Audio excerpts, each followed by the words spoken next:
Our purpose at WE is to change the dismal statistics of our people, particularly Māori and Pacifica people. We do this through helping small and medium-sized businesses to thrive. Our businesses need our help. So many have felt the pressures of lockdown and are facing challenges that they've never faced before. Challenges that are impacting their livelihoods. That is why we're bringing you this series to share stories of the people behind our businesses, their successes, their failures, their challenges, and their triumphs. If you are already in business, we hope you will be inspired. Perhaps someone will share one piece of gold that makes a difference in your business. If you've been thinking about starting a business, we hope that you will be motivated to start your own business venture. We hope that by sharing these stories, we can help small businesses on the road to recovery all across New Zealand, Australia, and the Pacific. So grab your cup of tea and whakarongo mai.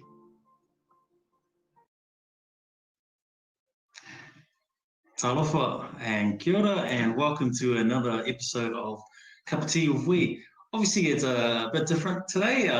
You've got me hosting it, so what we'll be doing is we'll be talking to the beautiful Wyndi Tagi, who is our normal host. We'll be talking about her story, what her background is, what her purpose is around WE, and how she has brought this journey along together. So, talofa and welcome, and we'll welcome Wyndi Tagi. How are you, my sweetheart?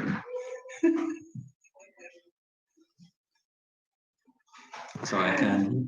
I just said, hey, baby, and then realised that my mic was muted. And that's not in the background. Yeah, obviously, this is, we'll reverse the screens now where you're on, I'm interviewing you. Yeah. I think the last time was during our anniversary when you interviewed me as well. So, to all of our listeners out there, this should be a really good story on your purpose here, what you found, what it is that you love to do in owning your business. So, before, I guess people like to know a little bit about yourself. So why don't you just tell us a little bit about yourself, the purpose that you have, and what made you get into business, I guess. Well, that's a bit of a loaded question.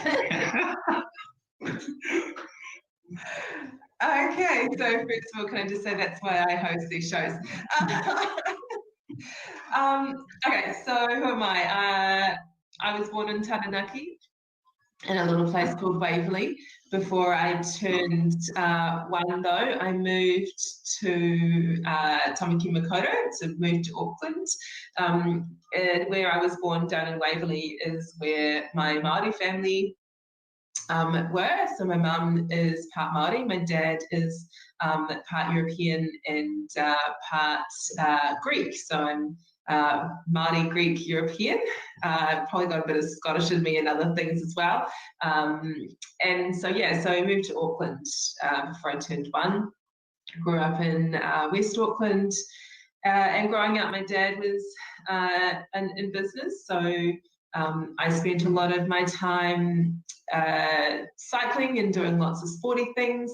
And one of the things that I loved about my dad was that he could come and watch me and support me in my sporting stuff and also my school things. And I guess that's really what I wanted for myself and our children, was to be able to do the same with them. So I guess I have always wanted to be in business. I remember in my 20s, I wanted to be in business, but I didn't really know what I wanted to do. And, people probably know the story now, but, with Ali getting his chartered accounting certificate, I saw it as an opportunity for us to be in business. Here we are today, really. The rest is sort of history. Yeah, I still remember that day when you mentioned the fact that we should go into business. I remember my reaction too was, yeah, no. And being the numbers person, I just wanted to, okay, make sure. So, yeah, but how has life changed for you once we started our business? Obviously, I know, because I've been with you in that journey, but how's it changed for you? Crowd would love to know. Yeah, so like I think that in a number of different ways. Like I think I remember when I was at the ASB, and I remember being called into my manager's office once, and they said to me that I'd taken too much leave and that I wasn't allowed to take any more leave. And if I did, I needed to get a medical certificate. And at the time, that was before I met you, and I was a solo mum trying to raise 2 kids, and they knew that. And, I kind of thought, like, really, like, that I'm a solo mum trying to raise 2 children. I'm not taking the piss. I'm actually a really hard worker. I was doing really well in the organisation, and I just thought these people don't really understand what it's like to try and raise a family on my own, and to do something for my kids. And so yeah, that was, like, I guess, the beginning of me thinking I really needed to find something that I could do where I didn't have to ask permission. And I think that's one of the things that I do love about being a business. We are really busy. Like, we spend a lot of time in our business. We do. We still do. But, like, I take Fridays off now, and we're taking the kids out and doing things, and I've been able to shoot off and watch the odd rugby game, or be at the school prize giving, or, to sort of do those things, because I've been able to manage my own time and be in control of that. And sometimes I know that an hour out of my day here means an extra hour tonight, but it means that I get to fulfill my passions and live into my values, and our kids are very much a part of that. And it also means that every now and then, if we want to take a long weekend, we can take a Friday off and shoot off and do something. So I guess from a family perspective, that's how life has changed. It's taught me a lot. Like, I've gotten a whole lot of confidence from being in business. People probably perceive me to have quite a lot of confidence, but I know when I first met you, I didn't have a whole lot of confidence. And there are definitely times when you have more confidence in me than I have in myself. And, I definitely struggle with the imposter syndrome and not having a degree of any sorts. I find it quite hilarious that I'm a Māori woman. I have no letters after my name. I don't have any degrees or anything like that, but I run a company with a whole bunch of people who have got letters after their names, who are very intelligent. And I was just having this conversation with our son earlier today when I was doing some coaching with him in his business, was that, you hire people that are smarter than you. And that's what I've done, because there's things that I know, but there are things that I don't know. And there are things about organization that know a lot of stuff. So so I've learned so much. Even though I'm not an accountant, I could probably do a set of accounts. I understand. Sometimes I act a bit stupid and say I don't know what that is, but it's really because I don't want to do that sort of thing. But I love being in business. I'm not employable. I've had bosses that have found me very difficult to work with, very opinionated, and I like to grow, and people don't understand that about me. They think that because I challenge a lot of things and I don't accept the status quo, people think that I'm difficult, but it's not. It's just that I expect more and I want more, and I just think, why settle for where we're at now when we can always do better? Some people don't get that, some people don't like that, but at least inside of my own organisation, I can do that. I guess that's why we has gone from strength to strength, is because the both of us have never really settled for where we've been. We've always wanted to impact positively on the lives of more and more people if we can. Yeah, that's an interesting point you said around being employable. I picked out from there is with the clients that we've spoken to, and I know myself, I can't see myself ever going back to paid employment. I really love what I do. So, yeah, so saying that, you mentioned that when you're not an accountant, which it's quite surprising. People say, Wendy, could you do our accounts? I go, I'm not an accountant. So what part do you play inside WE? Yeah, good question. Sometimes I wonder. No. Well, I guess if we go back 9 years ago when we started, I really just came to help out. I can say that I came to help out because I fell pregnant with Blake. We like you'd literally told your work that you were leaving, and we'd set up this company, and we decided that we were going to open up in July. And then we basically found out that we were pregnant. And I remember when I found out and thinking, oh my gosh, not in the plans. Like, we knew that it was going to happen. We didn't expect it to happen so quickly. Very fertile we are. So I went on maternity leave and I thought, well, I could help. But I mean, I guess I was helping anyway before then, because I was calling you up and messaging you and saying, hey, look, let's practice your sales calls, and have you walked the street, done your cold calling yet, and what are you going to say? How are we going to overcome those objections? Because I'd done that, right? So I had a background at the ASB, and I'd worked in sales and marketing and customer service. So I basically just went to what I knew. And that's, I guess, probably been one of the beauties of our business, is that you were very much able to take care of the operational side of our business to start with. And I came in and was looking after the sales and the marketing and that customer service part, that we were able to actually, hit the ground running and do some really good stuff, get lots of new business quite quickly. So, and you've got a sales and marketing background too, which helps as well. So between us, we were able to go and generate business, and we were able to have good customer service, and we were able to do the work that needed to be done. And I think we're quite lucky, because some businesses don't have the beauty of being able to do that. Lots of people are really good at what they do, but are not very good at getting word out to people that they are in business and what they can offer. And we could do that. And we just hustled hard and networked our asses off. And sometimes we weren't home at nights, or, the poor kids would be babysitting themselves and be takeaways again, or the eldest kid was cooking dinner, and sometimes they feel like, I was like, are we even at home? That's what it felt like for years. We did that. So yes, I guess that's where I started.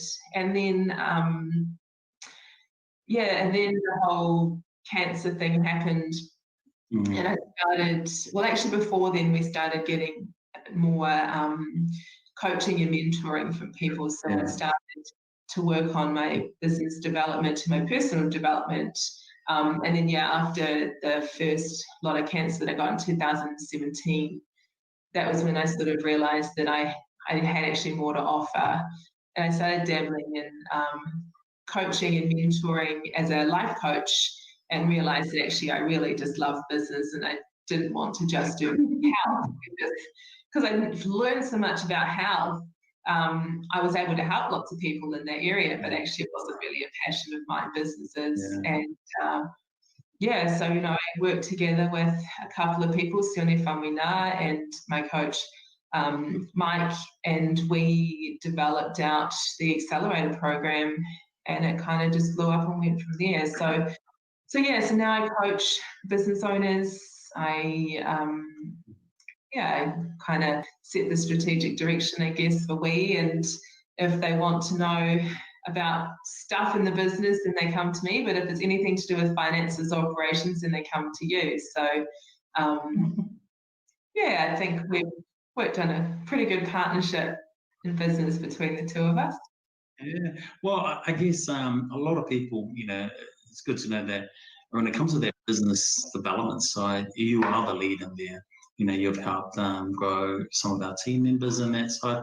Definitely helped a lot of our clients that are coming through. And so for WE, pivoting around the advisory business development side, is something that we've really championed now. So, a big pat on your back, I guess, for that. So it's like a marriage made in heaven.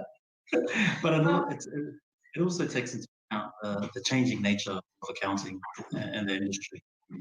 So, Yeah, so like I think we go back to what we've always said about business is that accounting is very important. We know that. A lot of businesses fail because of cash flow. They don't understand their money and all that sort of stuff.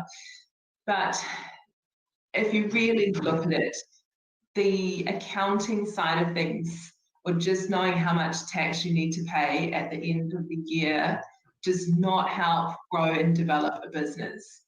And we knew that. And so we knew that we had to do more than just tell people how to do tax, especially since we're so passionate about helping small businesses. And, I bandy around the word grow a lot, and I've been thinking about this. People don't necessarily want to grow and just profits. Some of our business owners just want more time, because you go into business and you want to spend more time with your family, but what you realize is you work more hours than you ever have. People want to get more money, you get into business, and what you realize is you have less money than you ever have. But you are living into a passion, right? So, for me, it's about what is it that the customer really wants? What are their goals that they want to achieve, both personally and in business?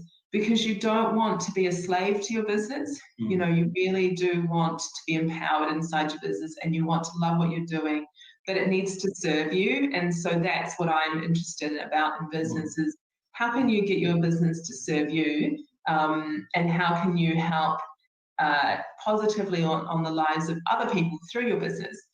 Those are the things that I'm really interested in.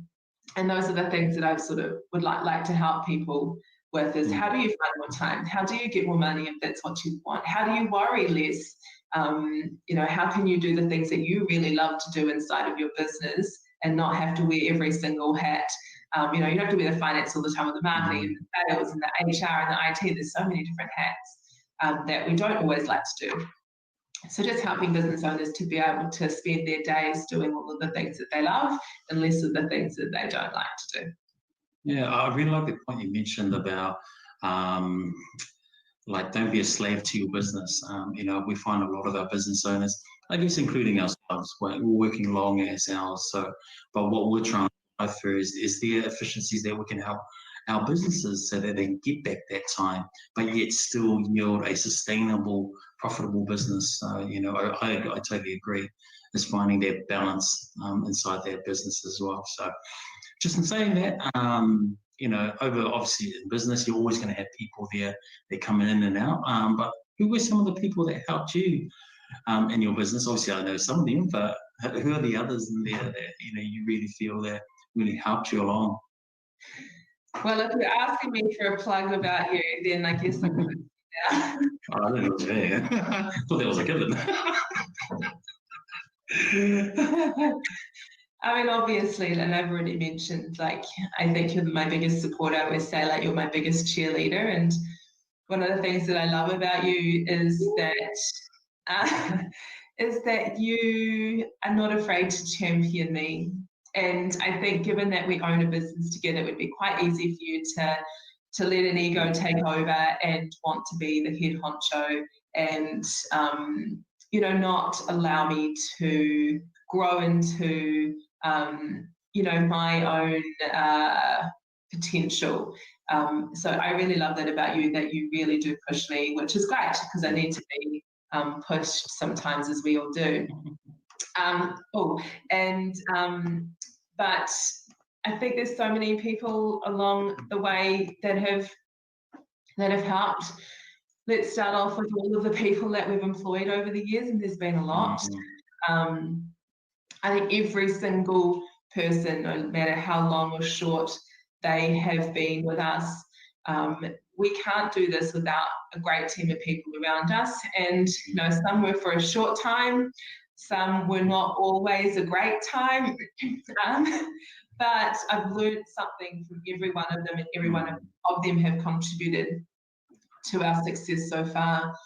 So I can't go past them, and, including our current team, who are actually just incredible.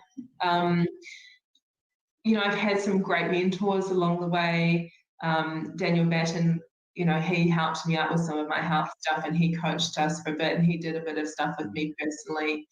I've got Mike Harris, who's my current coach, who has been looking after me for the last 3 odd years and has really helped me to understand my perspective on things, and has helped me to find gratitude in areas of my life, like having cancer. How many people can find gratitude in having cancer, right? And we've got our current coach, Ed, who we're working with as well. And Trent,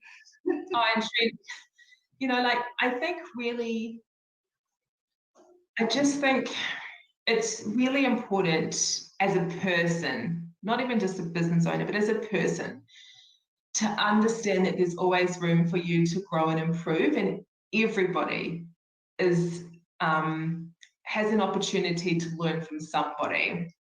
And so, it might be big or small, but there's always someone out there.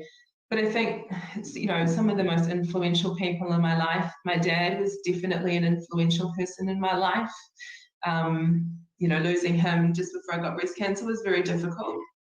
And I've learned so much from his death as well as his life. And my family, my mum, and how she's dealt with things, So like I said, everybody has an impact. And I think our children, what they don't really realise, and I was talking to Ramiro the other day, and he said he watched your cup of tea, and he said that he didn't actually realise the things that we'd been going through. And, while he was growing up, and I don't think that they necessarily know, but we couldn't have done this without them, because they could have just been right pain in the butts and really caused us more trouble than they did. But actually, they are really incredible kids. And, there have been times we've left the house, we've come home, and it's been cleaned, and we didn't even ask for it. And you think, wow, how incredibly lucky are we to have amazing children like that. Sometimes they drive us up the wall, absolutely. Yes, they challenge they do us. sometimes. I could talk forever. Zero, scans, CPA, have all backed up. Consigna, Amazon Web Services, just really incredible organizations that have believed in what we're doing and have backed us. I just am really grateful to so many people, because we definitely are not here just off our own backs. Although, let's be honest, we've put in some hard yards. But I think every single person that I've interviewed so far on this cup of tea, so, and our clients, if they didn't believe in us, value us, and pay us, we wouldn't be here still. So, look, I could go on forever. That's cool. Yeah. And like you said, there's a mountain of people out there, and I agree, our staff for real have been, those who have come and left us as well. We've learned a lot from them as well. So I totally agree. That's one person, your mum. I'm sure there's millions of people like my friends who just listen to me bitch about shit, and who are there and feed my family when I've been in hospital. My surgeons, I can talk about lots of people, and your mum, who looks after our kids, who tucks me in when I go around to her house tired, so many people. Oh, that's awesome. So I guess, you're going to come along challenges. So what are some of the challenges you've faced then? I know you've faced a lot, being with you for over 12 years, I would have definitely experienced the same sort of challenges. But, from your own words, what are some of the challenges that you've faced during our business? I won't talk about too many during business, because I think we probably shared a lot of those. But I think pre-business, even pre-you, I had some pretty challenging times. Before I turned 30, I was married twice. So obviously you're my second husband. So I'd had a yeah. Sorry, didn't you already just find that out? my choices got better over time. So I'd been divorced. I was a solo mum of 2 kids. I'd faced quite a lot of depression. I'd considered taking my life. I thought the world would be better off without me. I didn't like where I was at. I thought that I was going to be something better, because growing up in my teen years, I was actually very successful. I did really well at school, and I didn't even have to try. I got university entrance. I didn't get an A or a B and whatever it was, but because I didn't try hard enough, because I was so naturally just gifted, I guess. But the same in my sports. Like, I've represented New Zealand twice. I've represented in cricket and netball and cycling and black belt and karate. So I'd had quite a successful life leading up to me becoming 20. And then I discovered alcohol, because I didn't really drink while I was at high school. So I went to university, discovered alcohol and discovered boys, and things kind of went like this for a little bit. And I didn't finish my teaching degree, and a lot of people saw that as a failure, and I for a long time felt like I was a failure because I didn't finish that. But I also knew that that wasn't really what I wanted to be. I didn't want to teach 30 children every day. Like, in fact, I didn't really even want children myself. But here we are. Then I ended up in a marriage that wasn't really the healthiest, and we just weren't really right for each other. And so, yeah, it took me a long time after that to just build that confidence back up and to work out what it was that I wanted to do. And ultimately, my children became my motivation. And I decided that I was just going to work really hard for them. And at the time, it was working in ASB and, going up the corporate ladder. And so I started to do that. So, yeah, those are some of the challenges. Obviously, I've had cancer, and what lots of people may not know is that I've actually had 2 bouts of cancer. My first one was in 2017. What people don't realise is that I also had a bout of cancer last year, just a reoccurrence, which I didn't really share because I felt a lot of shame and guilt, and I felt like I'd failed, and that I was useless, and I didn't know what I was doing, and I thought that everything that I was doing was obviously wrong, and that wasn't actually necessarily the case. And then, now I've, a couple of weeks ago, been told that my other breast is also in cancer stages, so, pre-cancer. And so next week I'm going to have to get my other boob removed, which more surgery and stuff. But, cancer's really helped me to live into my purpose and really understand. People say life is short, do the things that you love. And I didn't really understand that until I got cancer and realized that tomorrow could be my last day. I don't know what's going to happen when I go into surgery. I don't know if I'm going to wake up. I could sit here and I could worry about that, or I could just use this time between then to just be with the people that I love and do the things that I love. And if something was to happen to me on Monday, then I go without regret. And that's what I really want to do is, I've seen people die with regret, and I don't want to do that. So, that answers it.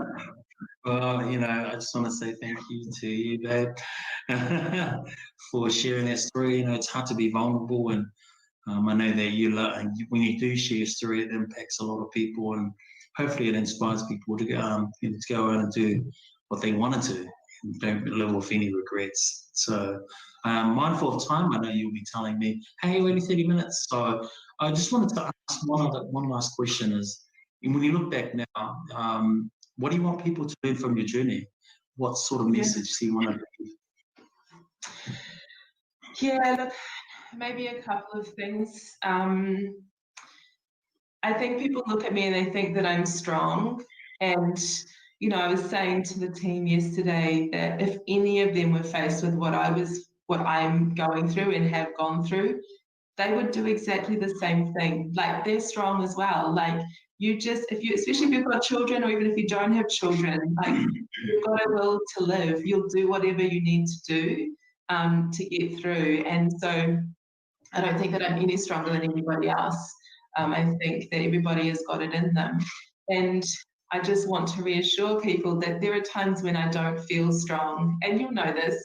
There's so many times where I've cried on your shoulder, you know, and I've just needed that hug and that reassurance. And I've just had to say to you, okay, actually, I just need you to stop asking that because I can't hear that right now.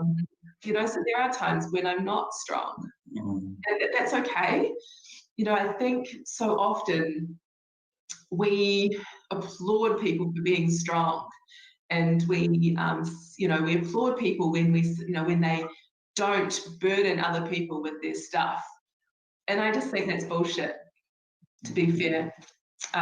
Stop applauding people for being strong, because what it means is that the times when we're not strong, we feel like we're not good enough.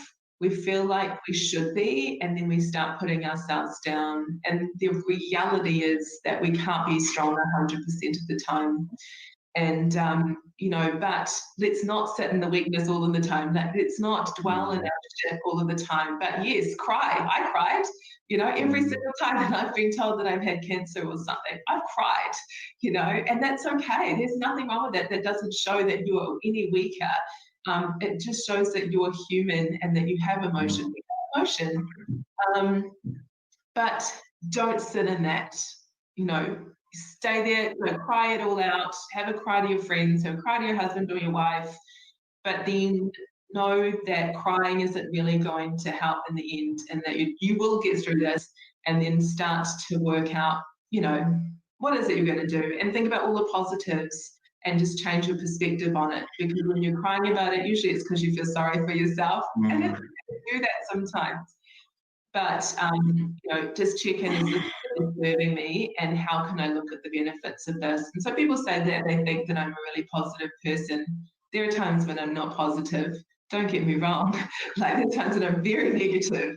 But if you know, you are in control of your perceptions. And that's one of the things that I've learned. Is there's 3 things that you're in control of. It's your perceptions and your decisions and your behaviors. And, you know, I think, how am I benefiting from this? What is the good that's going to come out of this? And I also think, how can I help other people through what I'm going through? And that helps me to look at what I'm going through differently. And so, you know, when I put out messages like the one when I told everyone that I had breast cancer, you know, I try to think of it in a way as, how can what I'm going through right now be a lesson to somebody else? And you know, so yeah, so I think just, it's okay not to be strong. It's okay to cry, but you know, just when you can, as soon as you can, start changing your perspectives. Start seeing the gratitude in things, because when you and your body and your mind are in a place of gratitude and love, it's so much better to be in that place than sorrow and regret and you know, being a victim of circumstances that sometimes you just have got no control over. Was that a bit too deep? Sorry about that. No, there's nothing wrong with that. No, it was fantastic. And I know that your posts do, a lot of people really love what you do post out there, and I'm sure they really love the inspiration that you do provide. So, look, I know we're mindful of time, so I just want to say a big thank you to you, my love, for sharing your story, being vulnerable, and giving me the opportunity to be the one that asks the questions so that you can actually tell your story. So a big thank you to you. Thank you, my love. And can I just say, you actually did quite a good job of this, so you're more than welcome to do them all going forward. But, just really quickly before we go, like, I really just want to say thank you to you for your support in my journey, but also to all of the people who have sent me messages and text messages and phone calls and flowers and all sorts of support that I'm getting, both physically and vibrationally. I really appreciate the support, and do go and get your breasts checked. Check them yourselves. Ladies, get your husbands or your boyfriends to check them. They're pretty good at that. And just don't be scared, because it's better to catch it early, and breast cancer is survivable if you do. So, Cool. Thank you, my love, for that. So that's the end of this week. We had some inspirational speakers this week, and obviously this is our final one for this week. So tune in for next week at 8 p.m. when we will be back for another awesome lineup of speakers. Okay then. Whaftai and manuia po.